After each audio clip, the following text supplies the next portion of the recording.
2023년 8월 10일 오후 푸놈펜 국제공항 도착 게이트 앞에서 김희성은 삼촌과의 영상통화를 끝냈어요. 삼촌이 보낸 택시 번호판을 확인하고 차에 올랐죠. 그런데 기사의 얼굴이 달랐습니다. 10분 후 휴대폰 신호가 끊겼고 택시 문은 안에서 잠겼어요. 마지막 메시지는 삼촌에게 전송조차 되지 못한 채 남아 있었죠. 그날 이후 희성은 흔적도 없이 사라졌습니다. 오늘도 봉인된 사건 노트의 문을 엽니다. 사건의 기록을 따라가며 가려진 조각들을 연결합니다. 그날 무슨 일이 있었는지, 기록이 말하지 못한 진실을 지금부터 함께 확인하시죠. 구독과 좋아요, 알림 설정은 이 기록을 이어가는 힘이 됩니다.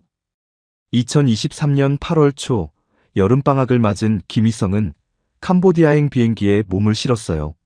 23, 대학교 2학년이었던 희성은 푸놈펜에서 한국 식당을 운영하는 삼촌을 1년 만에 만나러 가는 길이었죠. 삼촌은 10년 넘게 그곳에서 살았고 희성은 어릴 적부터 방학마다 삼촌 집에 놀러 가곤 했습니다. 익숙한 여행이었어요. 그래서 부모님도 걱정하지 않았죠. 8월 10일 오후 4시쯤 희성은 푸놈펜 국제공항에 도착했습니다. 입국 심사를 마치고 나오자마자 삼촌에게 영상통화를 걸었어요. 화면 속 삼촌은 식당 주방에서 앞치마를 두른 채 손을 흔들고 있었죠. 식당 일이 있어서 직접 마중은 못 나왔지만 언제나 이용하던 택시를 미리 보내뒀다고 했습니다. 번호판 번호까지 정확하게 알려줬어요. 희성은 공항 밖으로 나가 그 번호판을 찾았습니다. 파란색 세단이었고 번호는 정확히 일치했죠. 기사가 손을 흔들며 다가왔고 희성은 안심하고 짐을 트렁크에 실었어요. 뒷좌석에 올라타며 삼촌에게 문자를 보냈습니다. 택시 탔어요. 곧 도착할게요. 삼촌은 엄지 이모티콘으로 답장을 보냈죠.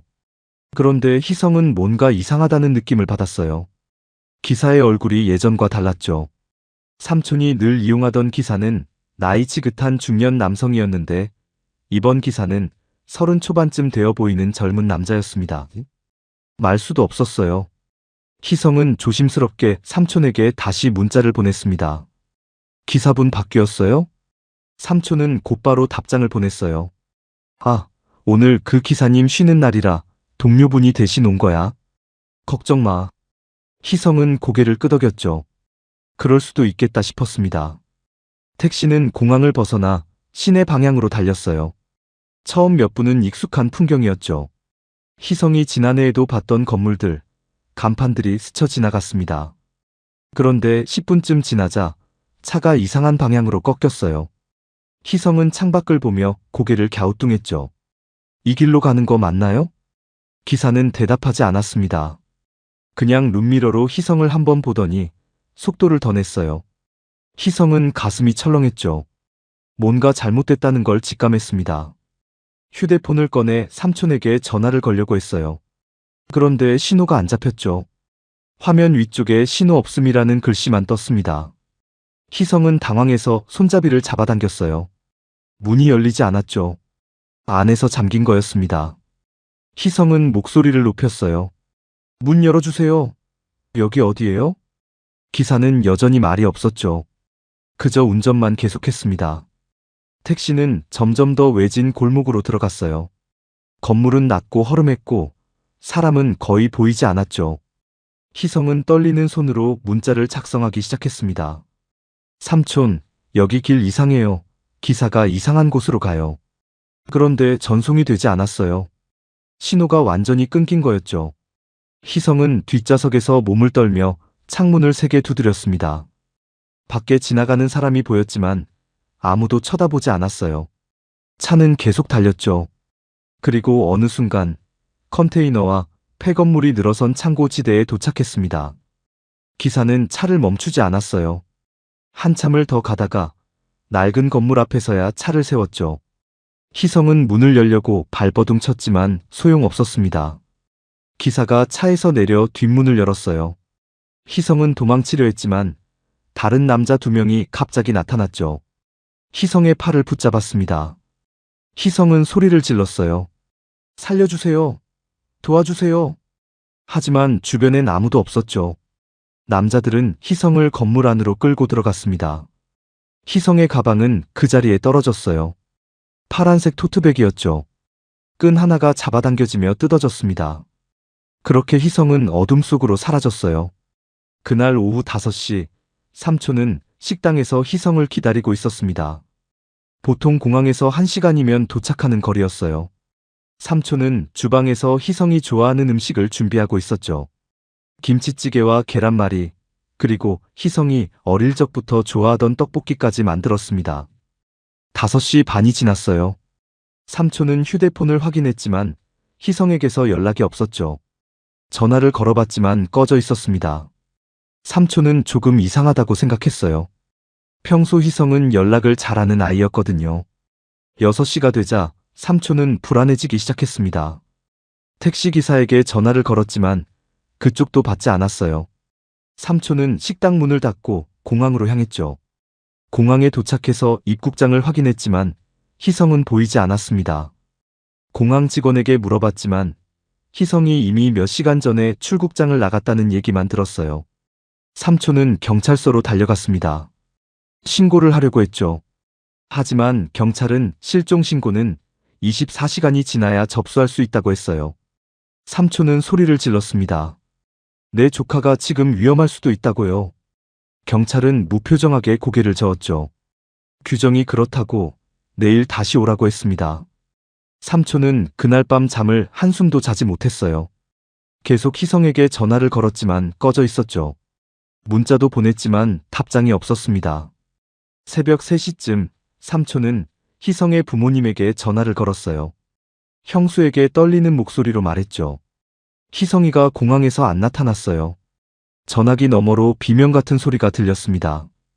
희성의 어머니는 울음을 터뜨렸어요. 희성의 아버지는 곧바로 비행기표를 예약했죠. 다음 날 새벽 첫 비행기로 푸놈펜에 도착하겠다고 했습니다. 삼촌은 전화를 끊고 고개를 떨어뜨렸어요. 자책감이 밀려왔죠. 자신이 택시를 보냈고, 자신이 번호판을 알려줬고, 자신이 안심시켰으니까요. 다음 날 아침, 경찰은 마지못해 신고를 접수했습니다. 그리고 공항 주변 CCTV를 확인하기 시작했어요. 오후쯤 되자 경찰이 삼촌을 불렀죠. 영상을 보여줬습니다. 희성이 탄 택시가 찍혀 있었어요. 파란색 세단, 번호판도 삼촌이 알려준 것과 일치했죠. 삼촌은 화면을 뚫어지게 봤습니다. 희성이 뒷좌석에서 창문을 두드리는 모습이 보였어요. 삼촌의 눈에서 눈물이 흘러내렸죠. 그런데 경찰이 이상한 점을 발견했다고 했습니다. 그 차는 삼촌이 늘 이용하던 택시 회사 소속이 아니었어요. 번호판이 도용된 거였죠. 진짜 택시는 그날 차고에 그대로 있었고, 원래 기사는 휴가 중이었습니다. 누군가 일부러 번호판을 복제해서 희성을 기다렸던 거예요. 계획적인 범행이었죠. 삼촌은 주먹을 꽉 쥐었습니다. CCTV 영상을 끝까지 봤어요. 택시는 창고지대 방향으로 사라졌죠. 그 이후로는 어떤 CCTV에도 잡히지 않았습니다. 삼촌은 그날부터 직접 움직이기 시작했어요. 10년간 이 도시에서 살아온 경험이 있었죠. 배달 일도 오래 했고 뒷골목 구석구석을 알고 있었습니다. 삼촌은 먼저 택시가 마지막으로 포착된 창고지대로 향했어요. 그곳은 낮에도 인적이 드문 곳이었죠. 폐건물과 낡은 컨테이너들이 즐비했습니다. 삼촌은 하루 종일 그 주변을 돌아다녔어요. 건물마다 들어가 보려 했지만 대부분 굳게 잠겨 있었죠. 저녁 무렵 한 건물 앞에서 이상한 걸 발견했습니다. 바닥에 떨어진 토트백 끈이었어요. 파란색이었죠. 삼촌은 그 끈을 집어들었습니다. 손이 떨렸어요. 희성이 공항에서 메고 있던 가방과 똑같은 색이었죠. 삼촌은 건물 안으로 들어가 보려 했지만 철문이 굳게 잠겨 있었습니다. 창문은 높은 곳에 있어서 안을 들여다볼 수도 없었어요. 삼촌은 그 자리에 오래 서 있었죠. 희성이 저 안에 있을지도 모른다는 생각에 숨이 막혔습니다. 삼촌은 일단 식당으로 돌아왔어요. 경찰에 연락해서 그 건물을 수색해달라고 했죠. 하지만 경찰은 증거가 부족하다며 미적거렸습니다. 그날 밤 삼촌이 식당 문을 열고 들어가려는데 뭔가 놓여 있었어요. 비닐봉지 하나였죠. 안에는 핫도그가 들어 있었습니다. 아직 따뜻했어요. 누군가 방금 놓고 간 거였죠. 삼촌은 주변을 둘러봤지만 아무도 보이지 않았습니다. 그리고 그날 밤 자정 무렵 삼촌의 휴대폰으로 문자가 왔어요. 가만히 있어. 다친다. 발신자 번호는 표시되지 않았죠. 삼촌은 그제야 확신했습니다. 희성을 데려간 건 단순한 범죄자가 아니라 조직이었다는 걸요. 삼촌이 푸놈펜에서 한국 식당을 연 건 2013년이었어요. 10년이 넘는 시간 동안 이곳에서 뿌리를 내렸죠. 처음엔 작은 배달 전문점으로 시작했습니다. 오토바이 하나로 푸놈펜 구석구석을 누볐어요. 그러다 보니 자연스럽게 이 도시의 뒷골목, 건물 구조, 사람들의 동선까지 속속들이 알게 됐죠. 몇 년 전부터는 제법 규모 있는 식당으로 자리를 잡았습니다. 한국인 교민들은 물론이고 현지인들 사이에서도 입소문이 났어요. 삼촌은 성실했고 가게를 잘 꾸려나갔죠. 그런데 최근 들어 이상한 일들이 생기기 시작했습니다. 2023년 7월 중순쯤부터였어요. 낯선 손님들이 자주 들르기 시작했죠. 한국인은 아니었습니다. 현지인도 아니었어요. 동남아 여러 나라에서 온 듯한 젊은 남자들이었죠. 보통 3명에서 5명씩 무리지어 왔습니다. 주문은 간단하게 했어요. 밥 한 그릇, 국 한 그릇 정도였죠. 그런데 이상하게도 그들은 거의 말이 없었습니다. 먹는 동안 계속 식당 내부를 둘러봤어요. 주방 쪽을 유심히 봤고 출입구를 확인했고 창문 위치까지 훑었죠. 삼촌은 처음엔 그냥 신기해서 구경하는 거라고 생각했습니다. 그런데 그들이 떠날 때마다 묘한 기분이 들었어요. 뭔가를 확인하고 간다는 느낌이었죠. 어느 날 저녁 그 손님들 중 한 명이 명함을 떨어뜨리고 갔습니다. 삼촌이 주워서 봤어요. 거기엔 회사 이름이 적혀 있었죠. 인력 소개업체라고 했습니다. 그런데 로고가 이상했어요. 삼촌은 그 로고를 어디서 본 것 같았죠. 며칠 뒤 삼촌이 식자재를 받았을 때였습니다. 상자 안에 메모 한 장이 들어 있었어요. 잘 지내시죠? 단 한 줄이었습니다. 삼촌은 식자재 업체에 전화를 걸어 물어봤어요. 업체 직원은 자기들이 넣은 게 아니라고 했죠. 누가 넣었는지도 모른다고 했습니다. 삼촌은 그날부터 불안해지기 시작했어요. 며칠 후엔 더 이상한 일이 벌어졌습니다. 삼촌이 아침에 가게를 열러 왔을 때 CCTV 각도가 바뀌어 있었어요. 원래 출입구를 비추던 카메라가 주방 쪽을 향하고 있었죠. 삼촌은 전날 밤 자기가 만진 게 아니었습니다. 누군가 몰래 들어와서 바꾼 거예요. 삼촌은 CCTV 녹화 파일을 확인했습니다. 새벽 3시쯤 검은 옷을 입은 남자가 가게 앞에 나타났어요. 문을 열고 들어와서 카메라 각도를 바꾸고 나갔죠. 얼굴은 마스크와 모자로 가려져 있었습니다. 삼촌은 경찰에 신고하려다 멈췄어요. 뭔가 심상치 않다는 느낌이 들었죠. 그 무렵 삼촌은 퇴근길에 이상한 시선을 느끼기 시작했습니다. 누군가 뒤에서 따라오는 것 같았어요. 돌아봐도 아무도 없었죠. 그런데 어느 날 밤 삼촌이 골목을 지나가는데 옥상에서 누군가 내려다보고 있었습니다. 담배 불빛이 보였어요. 삼촌이 올려다보자 불빛이 사라졌죠. 삼촌은 발걸음을 재촉했습니다. 동네 상인들과 이야기를 나누던 중 이상한 소문을 들었어요. 요즘 젊은 한국인들이 노린다는 얘기였죠. 특히 가족이 있거나 사업체를 운영하는 사람들이 표적이 된다고 했습니다. 인신매매 조직이 활개를 치고 있다는 거예요. 삼촌은 그제야 자신이 감시당하고 있다는 걸 확실히 깨달았습니다. 그리고 며칠 후 희성이 방학을 맞아 푸놈펜에 온다는 연락을 받았어요. 삼촌은 걱정이 됐습니다. 희성에게 오지 말라고 할까 생각했죠. 하지만 희성은 벌써 비행기표까지 끊어놓은 상태였어요. 삼촌은 고민 끝에 희성을 맞이하기로 했습니다. 대신 평소보다 더 조심하기로 했죠. 희성이 오기 전날 밤 삼촌은 집 2층에 희성의 방을 새로 꾸몄어요. 침대도 새로 사고 책상도 정리했죠. 희성이 좋아하는 과자와 음료수도 가득 준비해뒀습니다. 그런데 그날 밤 이상한 일이 벌어졌어요. 희성 방의 불이 계속 켜져 있었죠. 삼촌이 끄고 내려와도 다시 올라가면 또 켜져 있었습니다. 전기 문제인가 싶어서 스위치를 확인했지만 이상은 없었어요. 삼촌은 그날 밤 잠을 설쳤습니다. 뭔가 불길한 예감이 들었죠. 다음 날 아침, 삼촌은 택시를 예약했습니다. 평소 이용하던 기사였어요. 10년 넘게 알고 지낸 사람이었죠. 삼촌은 기사에게 희성을 안전하게 데려와 달라고 신신당부했습니다. 기사는 걱정 말라며 엄지를 치켜 세웠어요. 그리고 희성의 비행기가 도착하는 시간에 맞춰 공항으로 향했죠. 삼촌은 식당에서 희성을 기다렸습니다.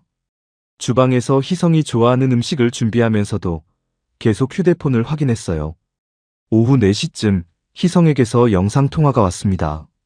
삼촌은 반갑게 손을 흔들었어요. 희성도 환하게 웃고 있었죠. 삼촌은 택시 번호판을 알려줬습니다. 그 차를 타라고 했어요. 희성은 알겠다고 했죠. 통화를 끊고 나서 삼촌은 기사에게 전화를 걸어 확인했습니다. 그런데 기사가 받지 않았어요. 삼촌은 이상하다고 생각했지만 운전 중이라 그런 거라고 넘겼죠. 몇 분 후 희성에게서 문자가 왔습니다. 기사분 바뀌었어요? 삼촌은 당황했어요. 기사를 바꾼 적이 없었거든요. 삼촌은 재빨리 답장을 보냈습니다. 오늘 그 기사님 쉬는 날이라 동료분이 대신 온 거야. 걱정 마. 하지만 그건 거짓말이었어요. 삼촌은 왜 그런 거짓말을 했는지 자신도 잘 모르겠다고 했습니다. 그냥 희성을 안심시키고 싶었던 거였죠. 그리고 그게 마지막 대화가 될 줄은 몰랐습니다. 오후 5시가 지나고 6시가 지나도 희성은 오지 않았어요. 삼촌은 그제야 기사에게 다시 전화를 걸었습니다. 이번엔 전화가 연결됐어요. 기사는 차고에 있다고 했죠. 오늘 휴가라서 집에서 쉬고 있다고 했습니다. 삼촌은 그 순간 온몸이 얼어붙었어요. 자신이 알려준 택시는 가짜였던 거죠. 누군가 번호판을 복제해서 희성을 기다리고 있었던 겁니다. 삼촌은 그 자리에 주저앉았어요. 자신의 실수 때문에 희성이 납치당했다는 걸 깨달았죠. 그리고 그날 밤 삼촌은 확신했습니다. 자신을 감시하던 그 조직이 희성을 데려갔다는 걸요. 자신을 압박하기 위해서였을 거예요. 아니면 희성을 팔아넘기려는 거였을 거죠. 삼촌은 주먹을 꽉 쥐었습니다. 희성을 반드시 찾아내겠다고 다짐했어요. 어떤 대가를 치르더라도 말이죠. 희성이 사라진 다음 날 8월 11일 새벽이었어요. 삼촌은 한숨도 자지 못하고 경찰서로 향했죠. 희성의 부모님도 첫 비행기로 푸놈펜에 도착했습니다. 어머니는 눈이 퉁퉁 부어 있었어요.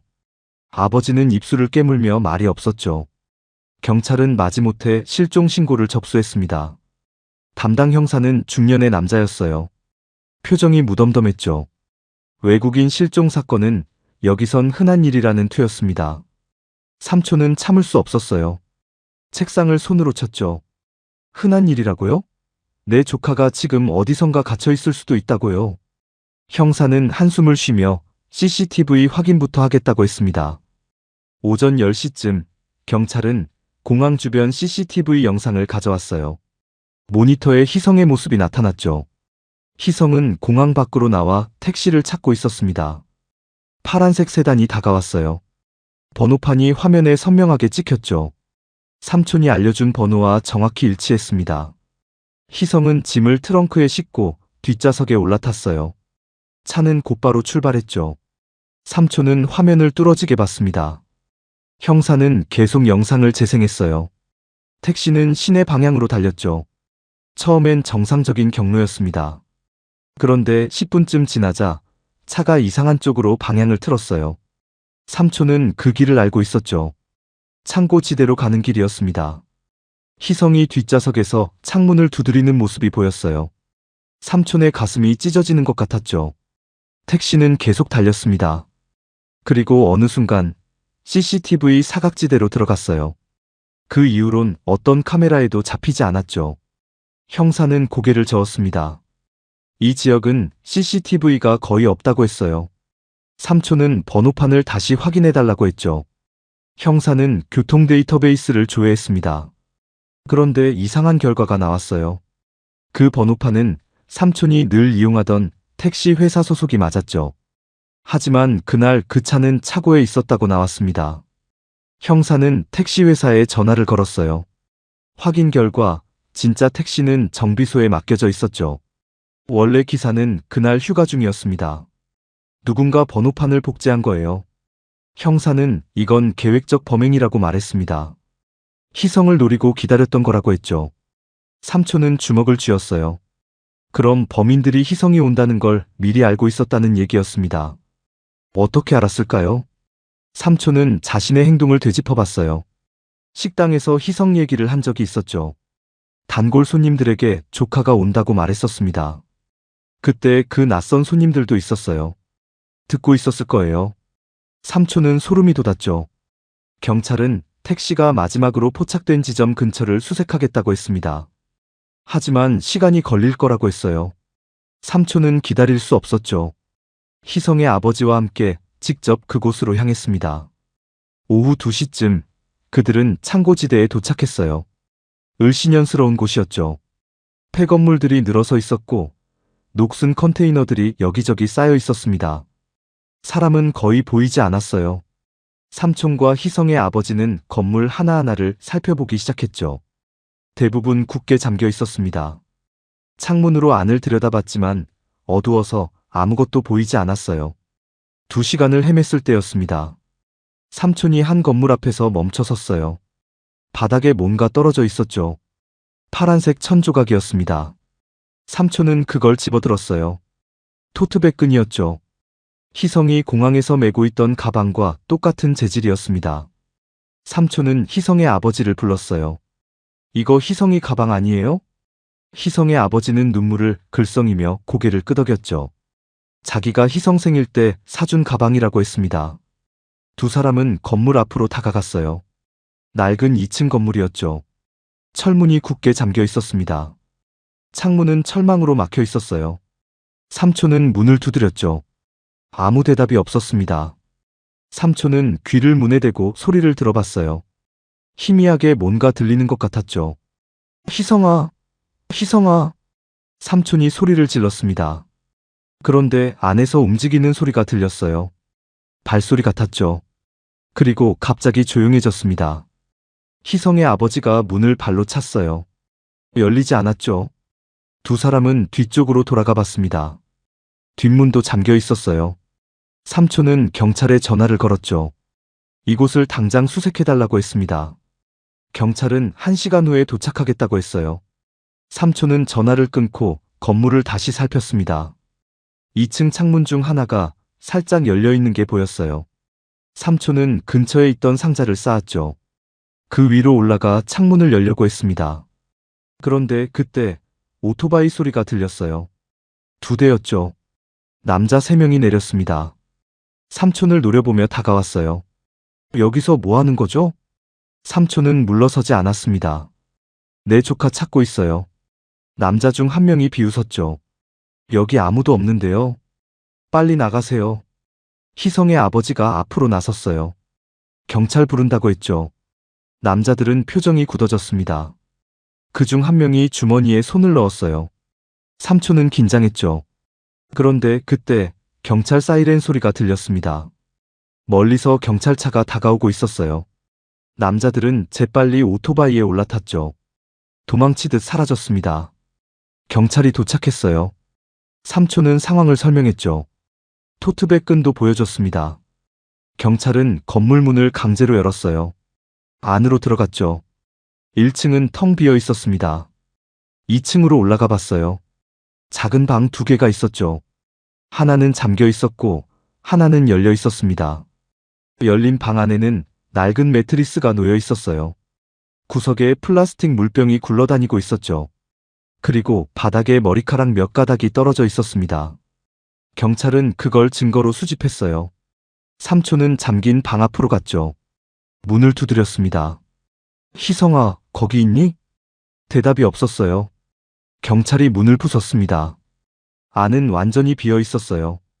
다만 창문 아래쪽에 손톱 자국이 있었죠. 누군가 창문을 열려고 긁은 흔적이었습니다. 삼촌은 그 자국을 만져봤어요. 눈물이 흘러내렸죠. 희성이 여기 있었던 거예요. 분명히 여기 있었어요. 그런데 옮겨진 거였죠. 아마 삼촌이 이곳을 찾아올 거라는 걸 눈치챘을 거예요. 경찰은 주변을 수색했지만 더 이상의 단서는 나오지 않았습니다. 그날 저녁 삼촌이 식당으로 돌아왔을 때였어요. 가게 앞에 또 뭔가 놓여 있었죠. 이번엔 작은 상자였습니다. 삼촌은 조심스럽게 열어봤어요. 안에는 희성이 공항에서 메고 있던 토트백이 들어있었죠. 가방은 찢어져 있었습니다. 그리고 쪽지 하나가 들어있었어요. 더 이상 찾지 마. 애는 이미 멀리 갔어. 삼촌은 그 자리에 주저앉았습니다. 희성을 데려간 놈들이 조롱하고 있었어요. 그날 밤 자정, 삼촌의 휴대폰으로 또 문자가 왔죠. 가만히 있어. 다친다. 삼촌은 문자를 읽고 휴대폰을 내려놨어요. 그리고 창밖을 바라봤죠. 어둠 속에서 누군가 자신을 지켜보고 있는 게 느껴졌습니다. 삼촌은 이를 악물었어요. 희성을 반드시 찾아낼 거라고 다짐했죠. 어떤 협박에도 굴하지 않겠다고 마음먹었습니다. 8월 12일, 희성이 사라진 지 사흘째 되는 날이었어요. 삼촌은 경찰을 더 이상 믿을 수 없다고 판단했죠. 형사들은 서류만 뒤적이고 시간만 끌고 있었습니다. 희성의 부모님은 매일 경찰서를 찾아갔지만 진전은 없었어요. 대사관에도 연락했지만 할 수 있는 게 별로 없다는 답변만 돌아왔죠. 삼촌은 스스로 움직이기로 했습니다. 10년간 이곳에서 쌓은 인맥을 동원하기 시작했어요. 먼저 식당 단골 중에 현지 사정에 밝은 사람들에게 물어봤죠. 인신매매 조직에 대한 정보를 캐기 시작했습니다. 며칠 뒤, 한 손님이 조용히 삼촌에게 다가왔어요. 배달 일을 함께했던 옛 동료였죠. 그는 창고 구석으로 삼촌을 데려가 귀띔을 해줬습니다. 최근 이 지역에서 활동하는 조직이 하나 있다고 했어요. 주로 젊은 외국인들을 노린다고 했죠. 납치해서 온라인 사기 조직에 팔아넘기거나 강제 노동을 시킨다는 거였습니다. 심지어 장기 밀매까지 한다는 소문도 있었어요. 조직 중간 보스가 근처에서 사업체를 운영하고 있다고 했죠. 겉으로는 인력 소개업체였습니다. 삼촌은 그 명함을 떠올렸어요. 식당에 왔던 손님이 떨어뜨린 그 명함 말이죠. 삼촌은 그날 오후 그 업체를 찾아갔습니다. 시내 외곽에 있는 낡은 2층 건물이었어요. 간판은 있었지만 유리창은 검은 필름으로 가려져 있었죠. 안이 전혀 보이지 않았습니다. 주변은 한산했어요. 사람들이 잘 다니지 않는 곳이었죠. 삼촌은 문을 밀고 들어갔습니다. 좁은 사무실이었어요. 책상 하나와 낡은 의자 몇 개가 전부였죠. 벽엔 달력 하나만 걸려 있었습니다. 안쪽에서 남자 한 명이 나왔어요. 40 초반쯤 되어 보이는 남자였죠. 얼굴엔 흉터가 있었고 눈빛이 차가웠습니다. 뭐 찾으세요? 삼촌은 떨리는 목소리로 말했어요. 제 조카를 찾고 있습니다. 여기서 데려간 거 알아요. 남자는 담배를 입에 물며 비웃었죠. 무슨 소리인지 모르겠는데요. 삼촌은 한 걸음 다가갔습니다. 김희성이라고 23 남자예요. 공항에서 택시로 데려갔잖아요. 남자는 의자에 앉으며 다리를 꼬았어요. 증거라도 있어요? 삼촌은 아무 말도 할 수 없었죠. 남자는 담배 연기를 천천히 내뿜으며 말했습니다. 여긴 합법 사업체예요. 경찰한테 가서 따지든가. 삼촌은 주먹을 꽉 쥐었어요. 하지만 여기서 싸워봤자 아무 소용이 없다는 걸 알았죠. 삼촌은 돌아서려다 멈췄습니다. 그리고 다시 남자를 봤어요. 거래하고 싶습니다. 남자의 눈빛이 변했죠. 뭘 줄 건데요? 삼촌은 숨을 깊이 들이쉬었습니다. 저는 이 도시에서 10년 넘게 배달 일을 했어요. 뒷골목 구석구석 다 압니다. 물건 옮기는 루트도 알려줄 수 있어요. 검문 피하는 길도 알죠. 남자는 담배를 재떨이에 천천히 피웠어요. 계속 말해보세요. 삼촌은 목소리를 낮췄죠. 식자재 수송 루트도 제공할 수 있습니다. 제 가게를 경유지로 쓰셔도 돼요. 대신 제 조카만 돌려주세요. 남자는 한참 동안 삼촌을 빤히 바라봤습니다. 그러더니 웃음을 터뜨렸어요. 크게 웃었죠. 당신 조카 말이에요. 애는 이미 팔렸어요. 삼촌의 얼굴이 하얘졌습니다. 뭐라고요? 남자는 창밖을 보며 무심하게 말했어요. 이틀 전에 넘어갔어요. 어디로 갔는지는 나도 정확히 몰라요. 거래가 끝나면 우리도 모르게 되거든요. 그게 룰이에요. 삼촌은 남자의 멱살을 잡았습니다. 거짓말 마. 어디 있는지 말해. 남자는 삼촌의 손을 거칠게 뿌리쳤어요. 뒤에서 다른 남자 둘이 나타났죠. 덩치가 큰 남자들이었습니다. 삼촌을 벽으로 거칠게 밀어붙였어요. 중간 보스는 옷매무새를 고치며 차갑게 말했죠. 팔리면 끝이에요. 그게 이 바닥 룰이거든요. 이해해요? 삼촌은 바닥에 주저앉았습니다. 제발요. 위치만이라도 알려주세요. 돈도 드릴게요. 중간 보스는 담배에 다시 불을 붙였어요. 돈으로 해결될 문제가 아닌데요. 삼촌은 눈물을 글썽이며 애원했죠. 제발 부탁드립니다. 제가 뭐든지 할게요. 중간 보스는 한참을 생각하더니 종이에 뭔가를 적었습니다. 건물 하나는 알려줄게요. 대신 당신 식당, 우리한테 완전히 협조해야 해요. 배달 루트도 창고도 전부요. 삼촌은 떨리는 손으로 종이를 받았어요. 알겠습니다. 뭐든지 할게요. 중간 보스는 비웃으며 말했죠. 그리고 경찰 부르면 조카 죽어요. 명심하세요. 삼촌은 종이를 받아들고 뛰쳐나왔습니다. 손이 심하게 떨렸어요. 종이엔 주소 하나만 적혀 있었죠. 그날 밤, 삼촌은 그 주소로 혼자 향했습니다. 희성의 아버지에게도 말하지 않았어요. 위험할 수 있다고 생각했죠. 시내에서 한참 떨어진 곳이었습니다. 공장지대 근처였어요. 건물은 3층짜리 낡은 구조물이었죠. 불은 전부 꺼져 있었습니다. 삼촌은 주변을 조심스럽게 살폈어요. 사람 기척은 없었죠. 삼촌은 건물에 천천히 다가가 문을 열어봤습니다. 잠겨 있었어요.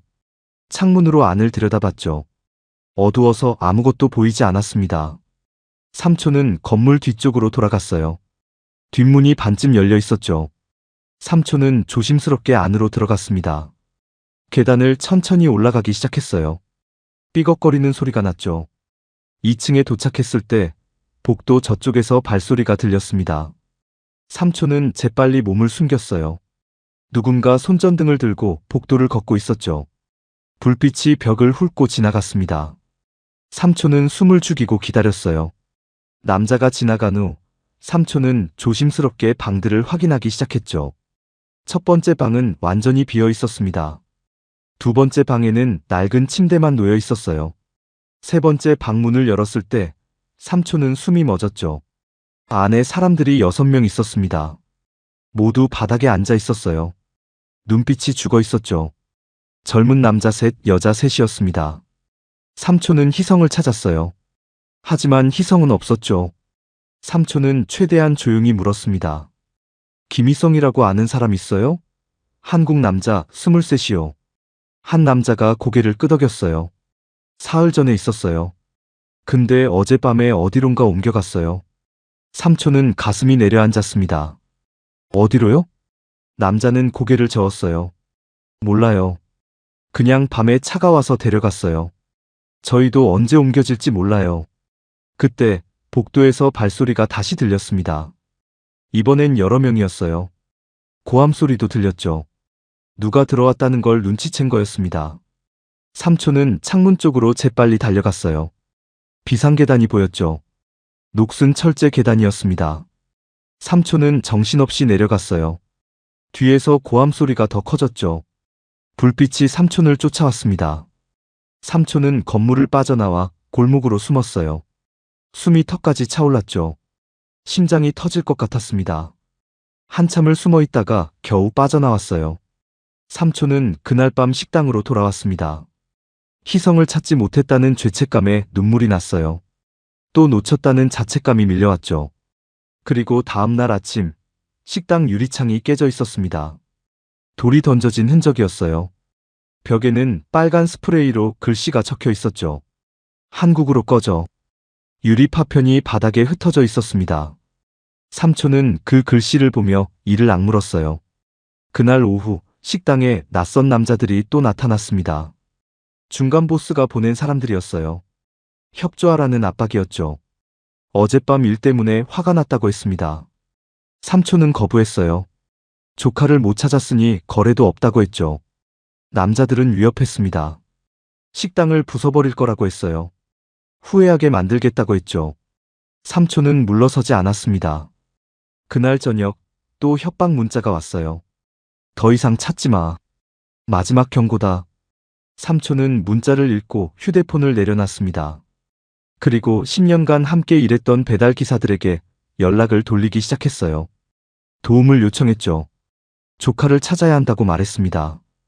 기사들은 하나둘 응답했어요. 형, 뭐 필요한 거 있으면 말해요. 우리가 도울게요. 삼촌은 혼자가 아니라는 걸 느꼈습니다. 그리고 마음을 다잡았어요. 희성을 반드시 데려오겠다고 다짐했죠. 어떤 대가를 치르더라도 말이에요. 8월 15일, 희성이 사라진 지 닷새째 되는 날이었어요. 삼촌은 배달 기사들과 함께 움직이기 시작했죠. 10여 명의 기사들이 삼촌을 도와주겠다고 나섰습니다. 그들은 프놈펜 구석구석을 누비며 정보를 모으기 시작했어요. 삼촌은 먼저 배달하던 시절의 기억을 더듬었죠.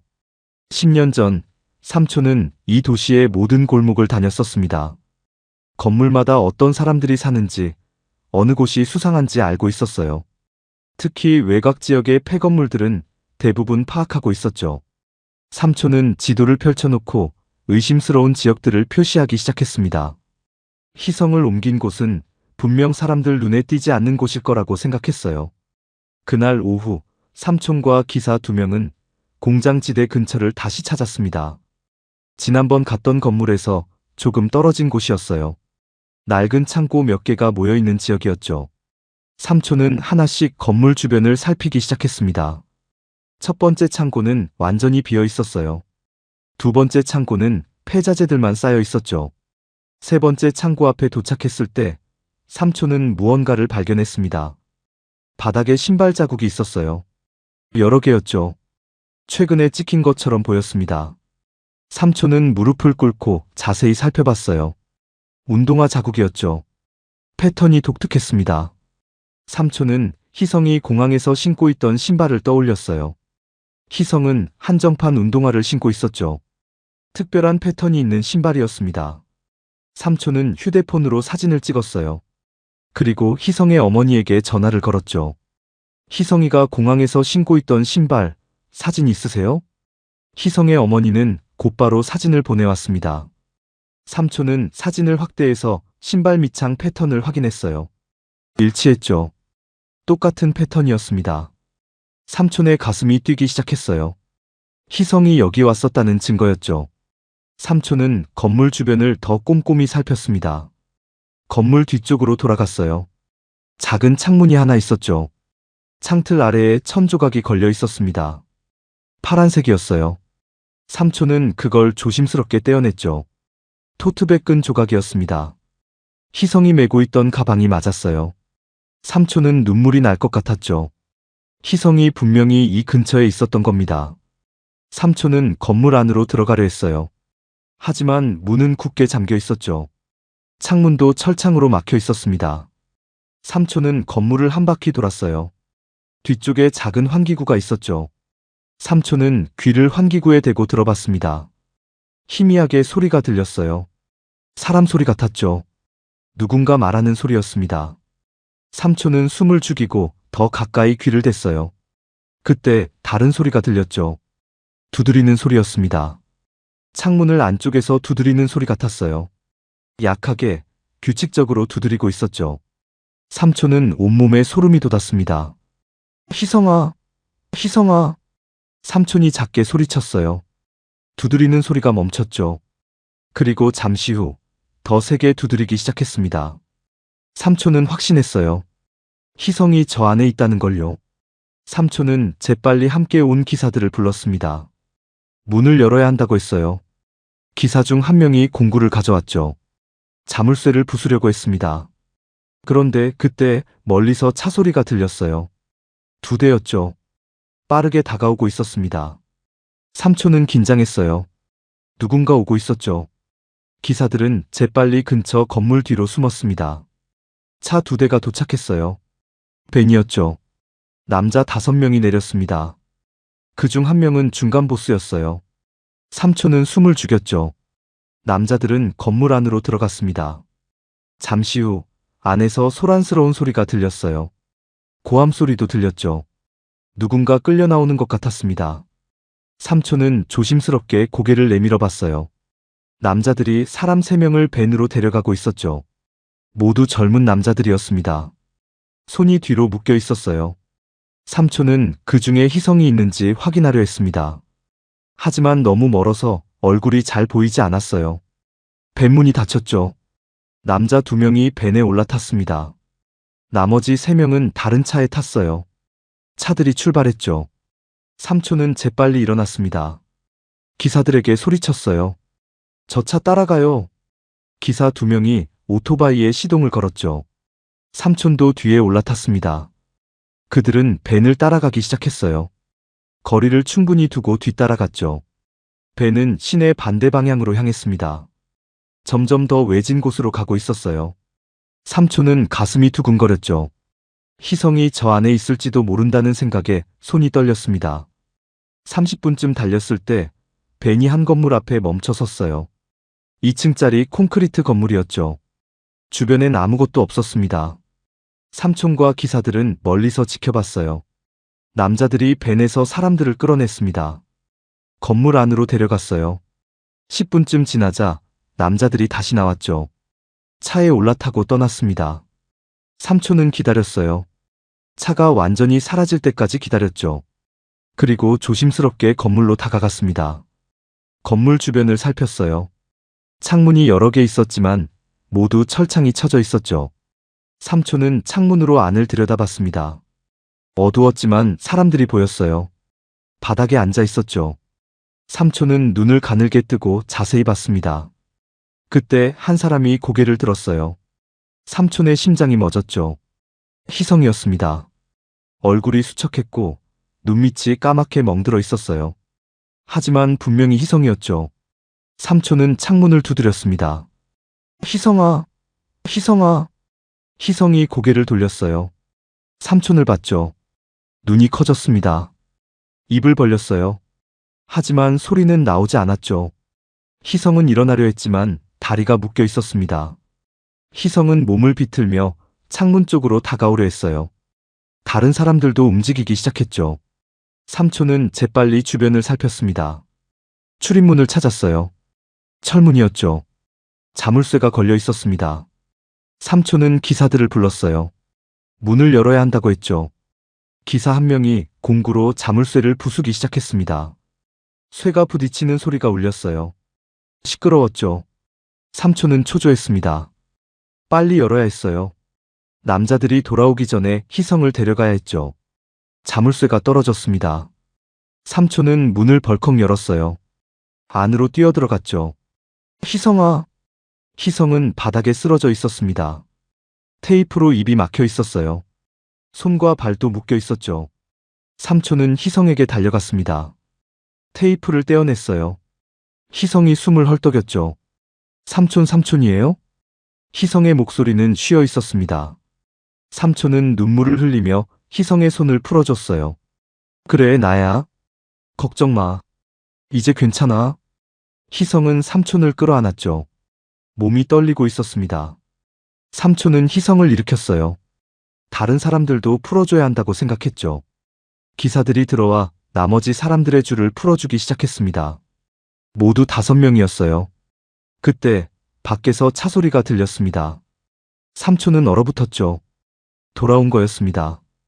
빨리 나가야 했어요. 삼촌은 희성을 부축했죠. 기사들도 다른 사람들을 도왔습니다. 그들은 뒷문으로 빠져나가기 시작했어요. 차 소리가 점점 가까워졌죠. 삼촌은 희성을 오토바이에 태웠습니다. 다른 사람들도 오토바이에 나눠 탔어요. 앞쪽에서 남자들이 건물로 들어오는 소리가 들렸죠. 고함 소리가 터졌습니다. 삼촌은 소리쳤어요. 출발해. 오토바이들이 일제히 시동을 걸었죠. 그리고 어둠 속으로 달려나갔습니다. 뒤에서 남자들이 쫓아왔지만 오토바이가 더 빨랐어요. 삼촌은 희성을 꽉 안고 달렸죠. 희성은 삼촌의 등에 얼굴을 묻었습니다.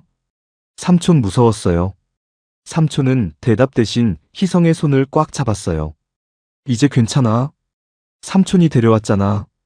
그들은 밤거리를 달렸습니다. 희성은 살아 돌아왔어요. 8월 15일 밤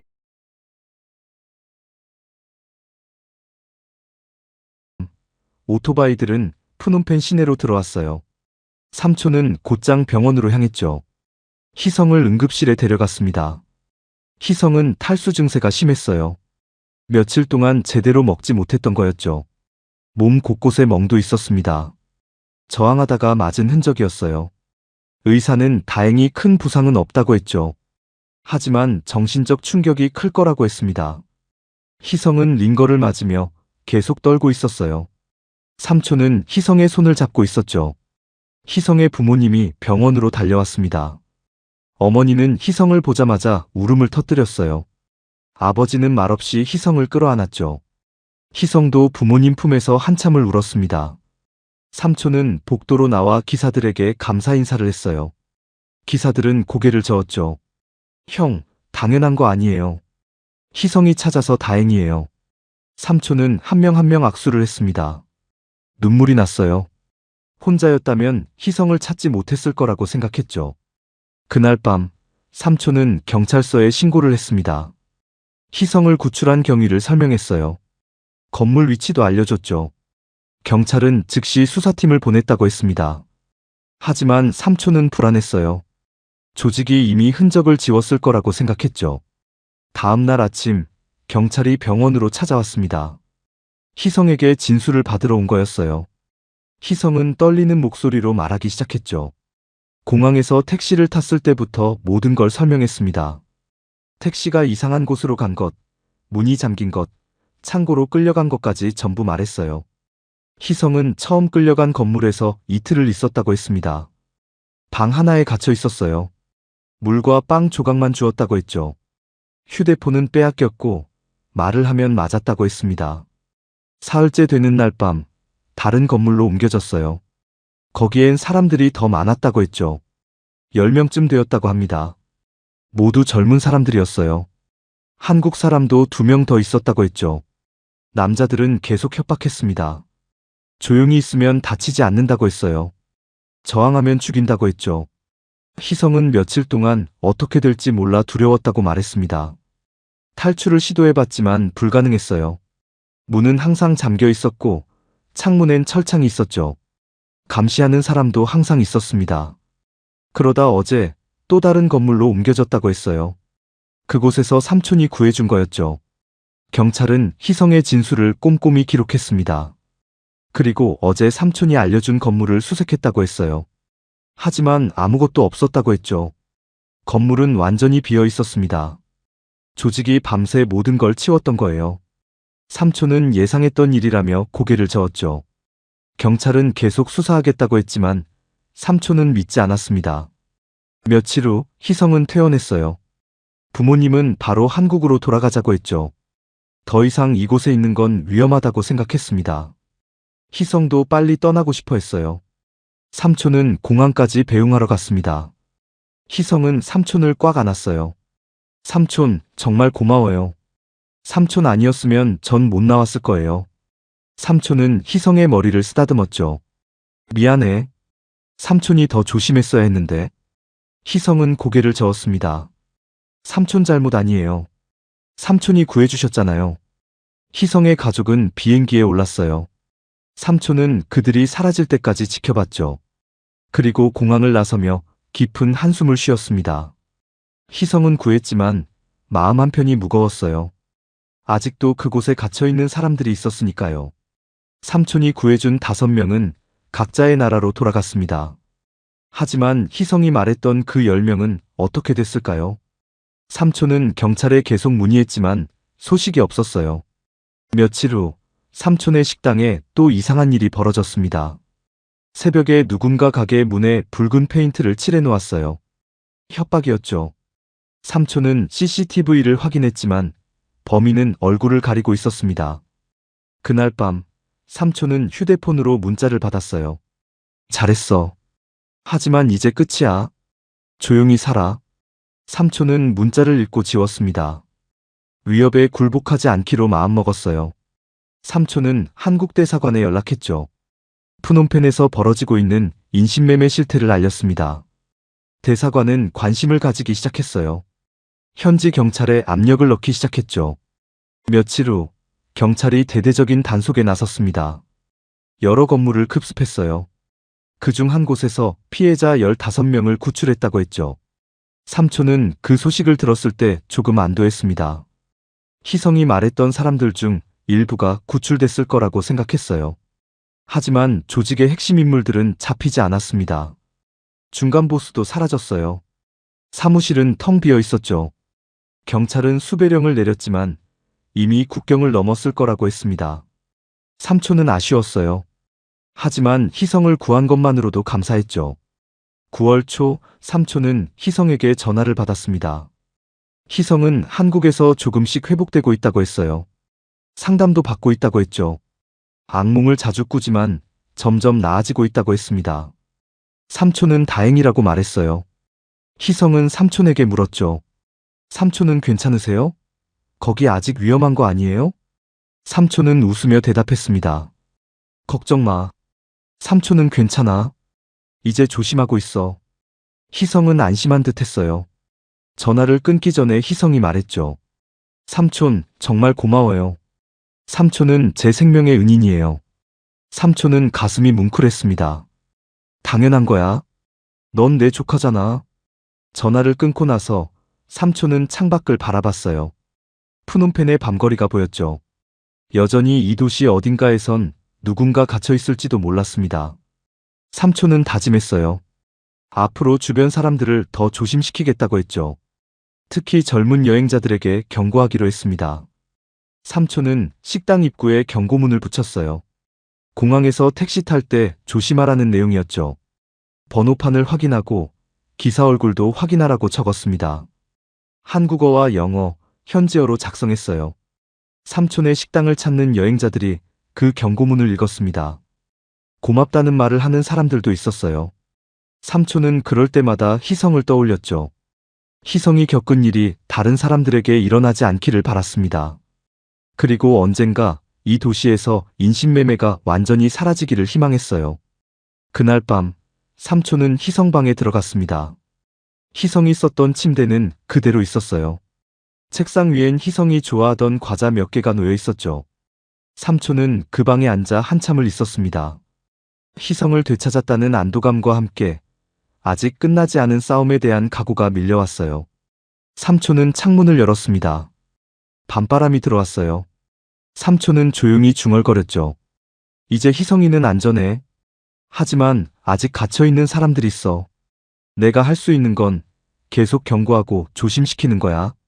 삼촌은 그렇게 다짐하며 방을 나왔습니다.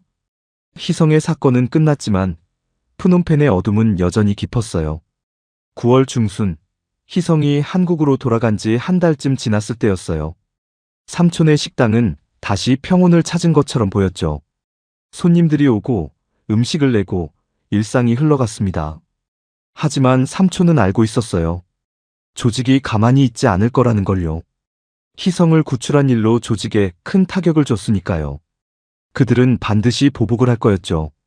삼촌은 그날을 대비하고 있었습니다. 9월 20일 밤, 그 예감이 현실이 됐어요. 자정이 넘은 시각이었죠. 삼촌은 2층 집에서 잠을 자려던 참이었습니다. 그런데 아래층 식당 쪽에서 소리가 들렸어요. 유리 깨지는 소리였죠.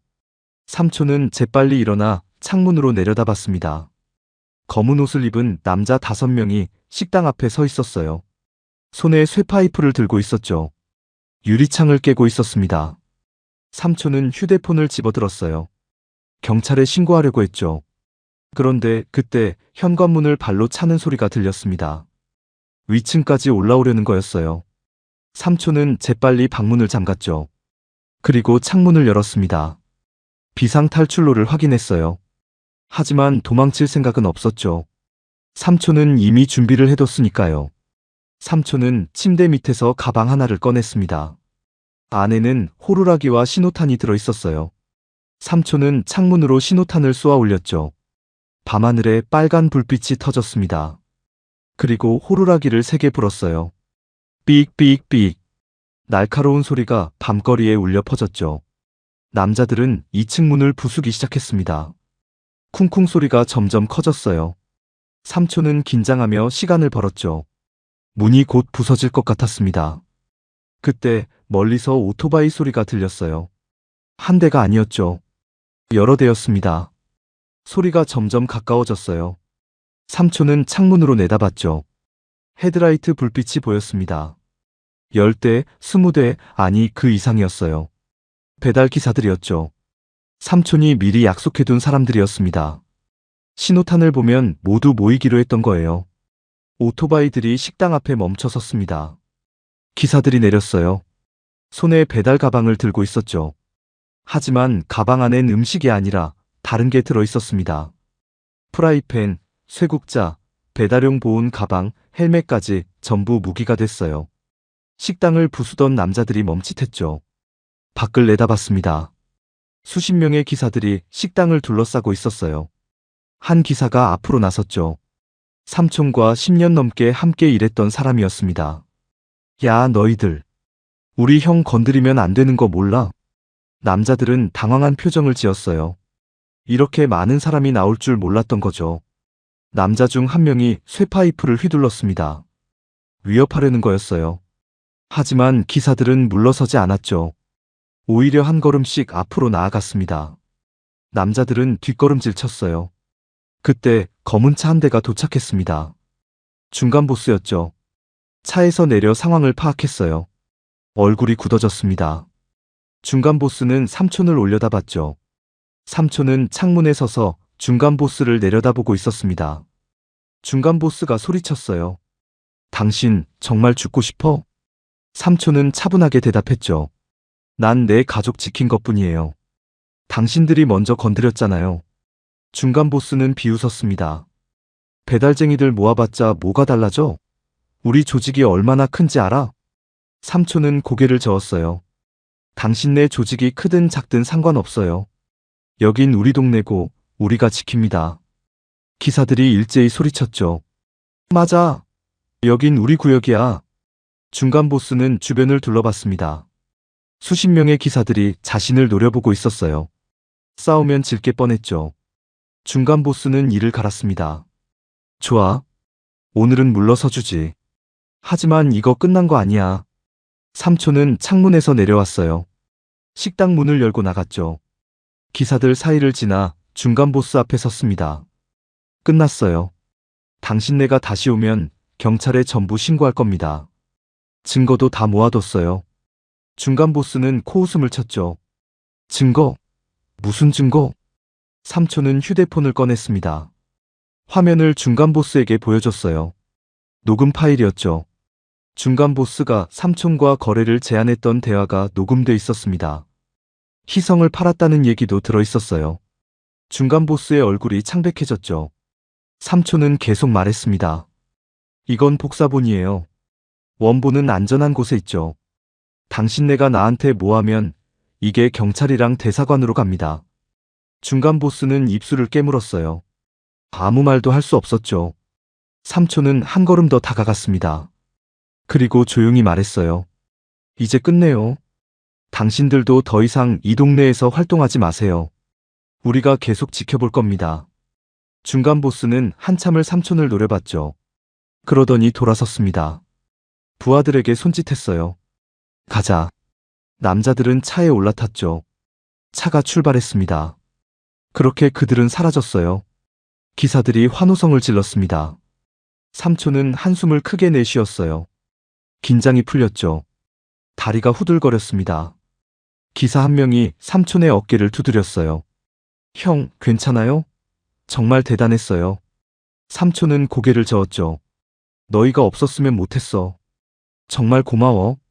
기사들은 웃으며 서로를 격려했습니다. 그날 밤, 그들은 함께 식당에 모여 앉았어요. 깨진 유리창은 임시로 판자로 막았죠. 삼촌은 기사들에게 음식을 대접했습니다. 모두 둘러앉아 밥을 먹었어요. 한 기사가 물었죠. 형, 진짜 녹음 파일 있었어요? 삼촌은 고개를 끄덕였습니다. 응. 중간 보스 만나러 갔을 때 녹음해뒀어. 혹시 몰라서 준비한 거였는데 쓸모가 있네. 다른 기사가 엄지를 치켜 세웠어요. 역시 형이에요. 머리도 잘 쓰시네. 삼촌은 웃었죠. 하지만 표정이 완전히 밝지는 않았습니다. 오늘 일은 끝났지만 조직이 완전히 사라진 건 아니었으니까요. 기사들은 밤늦게까지 식당을 지켰어요. 혹시 남자들이 다시 올까봐 교대로 망을 봤죠. 하지만 그날 밤 아무 일도 일어나지 않았습니다. 새벽이 되자 기사들은 하나둘 집으로 돌아갔어요. 삼촌은 그들을 배웅하며 다시 한번 감사를 표했죠. 혼자 남은 삼촌은 식당을 정리하기 시작했습니다. 깨진 유리 파편을 쓸고 엎어진 의자를 세우고 바닥을 닦았어요. 해가 뜰 무렵 삼촌은 식당 앞에 서서 거리를 바라봤습니다. 프놈펜의 아침이 밝아오고 있었어요. 삼촌은 생각했죠. 희성이는 안전하게 돌아갔고 조직도 물러섰어요. 하지만 이게 진짜 끝일까요? 삼촌은 알 수 없었습니다. 다만 확실한 건 자신이 포기하지 않았다는 거예요. 가족을 지켰다는 거죠. 삼촌은 깊은 숨을 들이쉬었습니다. 그리고 다시 식당 문을 열었어요. 오늘도 손님을 맞이할 준비를 시작했죠. 삶은 계속됐습니다. 하지만 삼촌은 알고 있었어요. 언제든 다시 싸울 준비가 돼 있다는 걸요. 배달은 팀플이라는 걸 그날 밤 증명했으니까요. 9월 21일 아침, 삼촌은 깨진 유리창을 교체하는 업체를 불렀어요. 오전 내내 공사가 진행됐죠. 새 유리가 끼워지고 식당은 다시 원래 모습을 찾아갔습니다. 하지만 벽에 남은 페인트 자국은 완전히 지워지지 않았어요. 희미하게 흔적이 남아 있었죠. 삼촌은 그 자국을 보며 생각했습니다. 어떤 상처는 완전히 지울 수 없다는 걸요. 오후가 되자 단골 손님들이 하나둘 찾아왔어요. 어젯밤 소동을 들었다며 걱정하는 사람들이었죠. 삼촌은 괜찮다고, 이제 다 끝났다고 말했습니다. 하지만 정말 끝난 걸까요? 삼촌도 확신할 수 없었어요. 그날 저녁 삼촌은 희성에게 전화를 걸었습니다. 희성은 밝은 목소리로 받았어요. 삼촌, 어떻게 지내세요? 삼촌은 잠시 망설이다가 대답했죠. 잘 지내. 넌 어때? 학교는 잘 다니고 있어? 희성은 다음 달부터 복학한다고 했습니다. 상담도 계속 받고 있고 많이 좋아졌다고 했어요. 악몽도 이제 일주일에 한두 번 정도만 꾼다고 했죠. 삼촌은 다행이라고 말했습니다. 희성이 물었어요. 삼촌, 목소리가 좀 이상한데 무슨 일 있어요? 삼촌은 아니라고 했죠. 그냥 피곤해서 그래. 걱정 마. 희성은 잠시 침묵하다가 말했습니다. 삼촌, 거기 아직도 위험하죠? 제가 느껴져요. 삼촌은 한숨을 쉬었어요. 숨길 수 없었죠. 어젯밤에 조금 소동이 있었어. 근데 괜찮아? 다 해결했어. 희성은 걱정스러운 목소리로 물었죠. 삼촌 다친 데는 없어요? 삼촌은 웃으며 대답했습니다. 하나도 안 다쳤어. 배달 형들이 다 도와줬거든. 희성은 안도의 한숨을 쉬었어요. 다행이다. 삼촌, 조심하세요. 제발요. 삼촌은 약속했죠. 그래, 조심할게. 너도 건강 잘 챙겨. 전화를 끊고 나서 삼촌은 창밖을 바라봤습니다. 해가 지고 있었어요. 프놈펜의 저녁거리에 불빛이 하나둘 켜지기 시작했죠. 삼촌은 희성의 방으로 올라갔습니다. 방은 그대로였어요. 침대도 책상도 희성이 두고 간 물건들도 전부 그대로 있었죠. 삼촌은 책상 위에 희성 사진을 놓았습니다. 공항에서 찍은 사진이었어요. 희성이 환하게 웃고 있는 모습이었죠. 삼촌은 사진을 보며 중얼거렸습니다. 희성아, 삼촌이 너를 지켰어. 가족은 끝까지 지키는 거야. 며칠 후 경찰에서 연락이 왔어요. 중간 보스를 포함한 조직원 6명을 검거했다고 했습니다. 삼촌이 제공한 녹음 파일이 결정적 증거가 됐다고 했죠. 하지만 조직의 우두머리는 잡지 못했다고 했습니다. 이미 국경을 넘어 태국으로 도주한 것으로 추정된다고 했어요. 삼촌은 아쉬웠지만 어쩔 수 없었죠. 적어도 중간 보스라도 잡혔으니 다행이라고 생각했습니다. 경찰은 삼촌에게 감사를 표했어요. 당신 덕분에 피해자를 더 구출할 수 있었다고 했죠. 며칠 전 단속에서 구출한 15명 중 일부가 희성과 함께 갇혀있던 사람들이었다고 합니다. 삼촌은 그 소식에 조금 위안을 받았어요. 9월 말 삼촌의 식당 앞에 누군가 꽃다발을 놓고 갔습니다. 국화 한 송이였어요. 쪽지가 함께 있었죠. 삼촌께 감사드립니다. 덕분에 살아서 집으로 돌아갈 수 있었어요. 이름은 적혀 있지 않았습니다. 하지만 삼촌은 누가 놓고 갔는지 짐작할 수 있었어요. 구출된 사람들 중 한 명이었겠죠. 삼촌은 꽃을 집어들고 한참을 바라봤습니다. 눈가가 뜨거워졌어요. 그날 저녁 배달 기사들이 삼촌의 식당에 모였습니다. 작은 파티를 열기로 했던 거예요. 희성을 구출하고 조직을 물리친 걸 축하하는 자리였죠. 기사들은 맥주를 들고 건배를 했습니다. 형, 정말 수고 많으셨어요. 삼촌은 고개를 저었어요. 너희가 없었으면 불가능했어. 진심으로 고마워. 한 기사가 물었죠. 형, 이제 좀 편해졌어요? 삼촌은 잠시 생각하다가 대답했습니다. 글쎄, 완전히 끝난 건 아닌 것 같아. 조직 우두머리는 아직 잡히지 않았고, 언제든 다시 나타날 수 있으니까. 다른 기사가 말했어요. 그래도 형, 우리가 있잖아요. 또 문제 생기면 우리 다시 모이면 되죠. 삼촌은 웃었죠. 그래, 맞아. 너희가 있어서 든든해. 그들은 밤늦게까지 이야기를 나눴습니다. 웃고 마시고 서로를 격려했어요. 삼촌은 그 순간이 소중하게 느껴졌죠. 10년 동안 이 도시에서 쌓아온 인연들이 결국 자신을 구해줬으니까요. 파티가 끝나고 모두 돌아간 후 삼촌은 혼자 식당을 정리했습니다. 테이블을 닦고 의자를 정리하고 불을 껐어요. 계단을 올라가려는데 휴대폰이 울렸죠. 희성의 어머니였습니다. 삼촌은 전화를 받았어요. 형수님, 무슨 일이세요? 희성의 어머니는 조용한 목소리로 말했죠. 도련님, 정말 고맙습니다. 희성이를 살려주셔서요. 삼촌은 당황했어요. 무슨 말씀을? 당연한 거였어요. 희성의 어머니는 계속 말했습니다.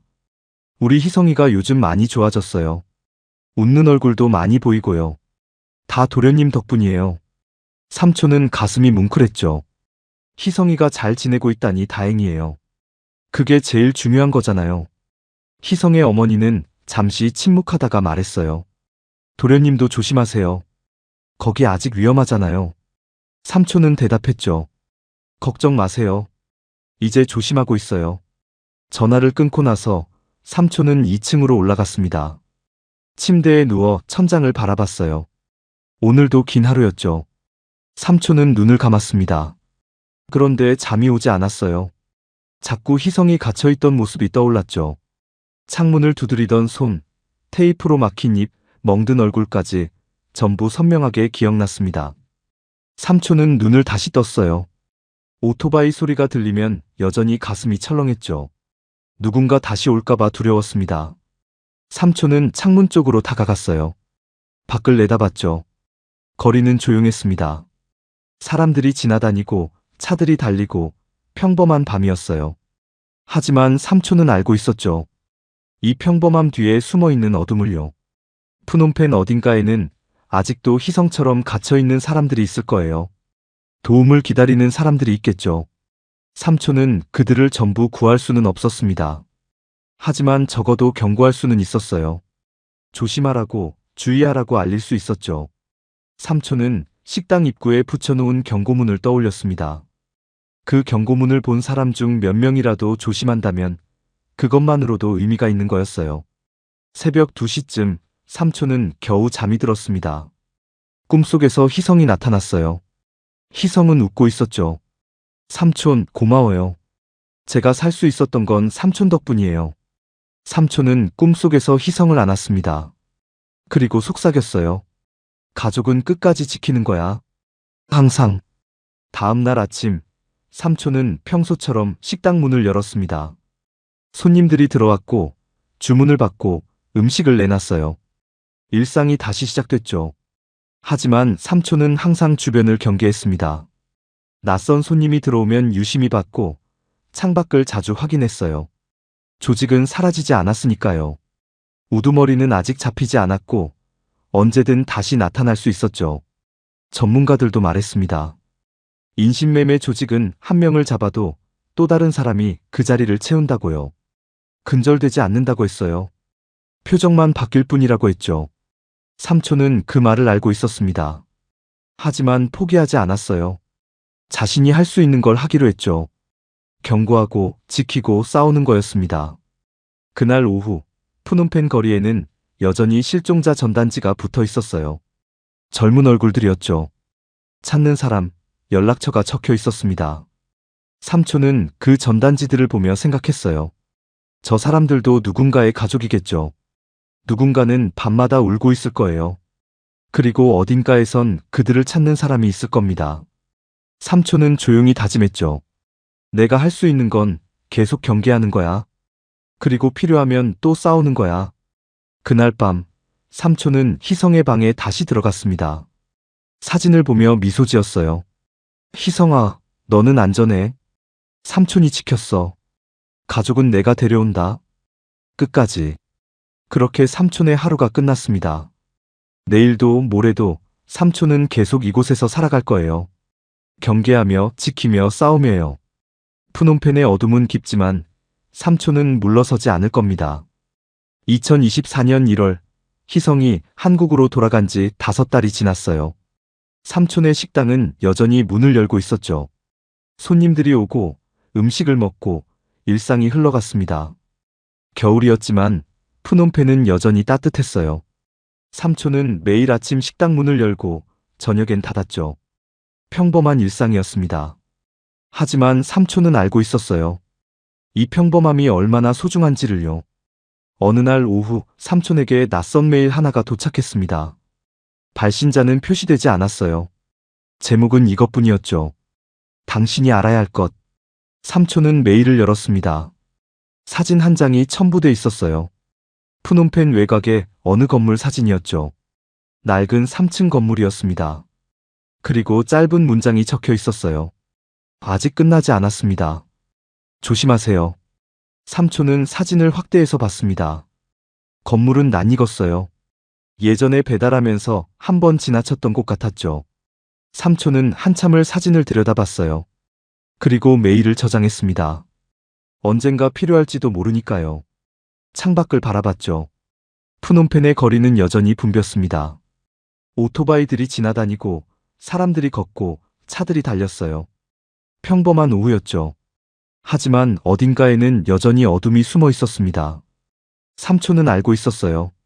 조직은 사라지지 않는다는 걸요. 한 명을 잡으면 다른 사람이 그 자리를 채운다는 걸요. 표정만 바뀔 뿐이라는 걸요. 그날 저녁 삼촌은 희성에게 전화를 걸었습니다. 희성은 밝은 목소리로 받았어요. 삼촌, 어떻게 지내세요? 삼촌은 웃으며 대답했죠. 잘 지내. 너는? 희성은 다음 주에 복학한다고 했습니다. 친구들도 많이 만나고 이제 거의 회복됐다고 했어요. 악몽도 거의 안 꾼다고 했죠. 삼촌은 다행이라고 말했습니다. 희성이 물었어요. 삼촌, 거긴 이제 괜찮아요? 삼촌은 잠시 망설였죠. 그리고 대답했습니다. 응, 괜찮아. 걱정 마. 희성은 안도의 한숨을 쉬었어요. 다행이다. 삼촌도 건강 챙기세요. 전화를 끊고 나서 삼촌은 다시 창밖을 봤습니다. 해가 지고 있었어요. 푸놈펜의 밤이 시작되고 있었죠. 삼촌은 식당 입구에 붙여놓은 경고문을 확인했습니다. 여전히 그대로 붙어 있었어요. 한글, 영어, 현지어로 적힌 경고문이었죠. 공항에서 택시 탈 때 조심하라는 내용이었습니다. 그 경고문 덕분에 몇 명이나 조심했을까요? 삼촌은 알 수 없었습니다. 하지만 한 명이라도 도움이 됐다면 그것만으로도 충분했어요. 그날 밤, 삼촌은 희성의 방에 올라갔습니다. 사진을 보며 미소 지었어요. 희성이가 환하게 웃고 있는 사진이었죠. 삼촌은 중얼거렸습니다. 희성아, 너는 안전해. 삼촌이 끝까지 지켰잖아. 그리고 창문을 열었어요. 밤바람이 들어왔죠. 푸놈펜의 밤 공기는 여전히 무거웠습니다. 어딘가에선 누군가 도움을 기다리고 있을 거예요. 희성처럼 갇혀있는 사람이 있을지도 모르죠. 삼촌은 그들을 전부 구할 수는 없었습니다. 하지만 포기하지는 않을 거예요. 경고하고 지키고 필요하면 또 싸울 겁니다. 배달 기사들과 함께요. 가족을 지키듯이요. 삼촌은 창문을 닫았습니다. 그리고 방을 나왔어요. 계단을 내려가며 생각했죠. 내일도 식당 문을 열 거예요. 손님을 맞고 음식을 내고 일상을 살아갈 겁니다. 하지만 항상 경계할 거예요. 언제든 다시 싸울 준비를 하면서요. 푸놈펜의 밤은 깊었습니다. 거리엔 여전히 실종자 전단지가 붙어 있었어요. 찾는 얼굴들이었죠. 누군가의 가족이었고, 누군가의 친구였고, 누군가의 연인이었던 사람들이었습니다. 그들은 어디에 있을까요? 아직 살아있을까요? 누군가는 찾고 있을 거예요. 밤마다 울고, 기도하고, 기다리고 있을 겁니다. 삼촌은 그들을 생각했어요. 그리고 다짐했죠. 내가 할 수 있는 건 계속 경계하는 거야. 그리고 한 명이라도 더 구하는 거야. 가족을 지키듯이요. 끝까지요. 그날 밤, 삼촌은 잠들기 전에 마지막으로 휴대폰을 확인했습니다. 아까 받았던 메일을 다시 열어봤어요. 건물 사진을 확대해서 봤죠. 그리고 주소를 메모했습니다. 언젠가 확인해봐야겠다고 생각했어요. 혼자는 아니에요. 배달 기사들이 있으니까요. 삼촌은 휴대폰을 내려놓고 눈을 감았습니다. 내일도 긴 하루가 될 거예요. 하지만 삼촌은 준비돼 있었죠. 무슨 일이 생기든 다시 싸울 준비가 돼 있었습니다. 가족은 내가 데려온다. 끝까지. 그것이 삼촌이 희성에게 그리고 자신에게 한 약속이었으니까요. 푸놈펜의 밤은 여전히 깊었습니다. 하지만 삼촌은 포기하지 않았어요. 그리고 앞으로도 포기하지 않을 겁니다. 조직은 사라지지 않지만 삼촌도 물러서지 않을 거예요. 표적이 바뀌어도 삼촌은 계속 지킬 겁니다. 이곳에서, 이 거리에서, 이 도시에서요. 끝까지요. 오늘의 사건, 당신은 어떻게 보셨습니까? 사건의 기록을 따라가며 가려진 조각들을 연결합니다. 그날 무슨 일이 있었는지. 구독과 좋아요, 알림 설정은 이 기록을 이어가는 힘이 됩니다. 구독과 좋아요 꼭 눌러주세요. 잊혀진 이름들, 사라진 진실, 그날의 흔적들. 봉인된 사건 노트에서 흔적을 찾아드리겠습니다. 지금까지 봉인된 사건 노트였습니다. 시청해주셔서 감사합니다.